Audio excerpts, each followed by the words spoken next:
আমি মতিঝিলে যাওয়ার জন্য মেট্রো রেলে উঠতেছিলাম, হঠাৎ করে বিকট শব্দ হলো। তারপর এদিকে তাকালাম, দেখি যে অনেক মানুষ এখানে জড়ো হয়ে গিয়েছে। তারপর এসে দেখি যে এক ভাইয়ের উপরে রাবারিং ব্যান্ড নামক একটা জিনিস রয়েছে, সেটা পড়েছে এবং উনি তৎক্ষণাৎই রক্তক্ষরণের ফলে উনি এখানে মৃত্যুবরণ করেন।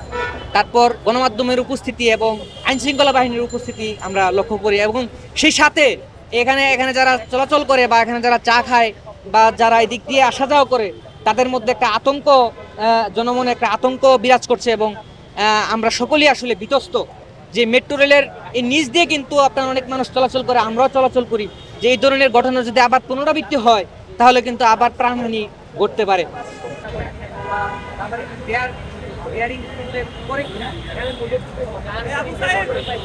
অফিসে আমরা অফিসে এটা এই অফিসে একটা বিকট শব্দ পেলাম, দৌড়ে দেখি একটা স্লিপার নাকি ওটা প্রায় 50 কেজি ওজন, ওটা তার মাথায় পড়া সে পড়ে রয়েছে মাথা তার মাথা ফাইটা একটা রক্তমুক্ত বেড়ে ইয়েছে গা। 30-35 বছর বয়স এই মনে হয় 5 ফুট অফিসে যাচ্ছিল, 5 ফুট লগে ছিল। দেশে বাড়ি হলো শরীয়তপুর, নাম হলো আবুল কালাম আজাদ, নড়িয়া থানা। আপনি কাছে ছিলেন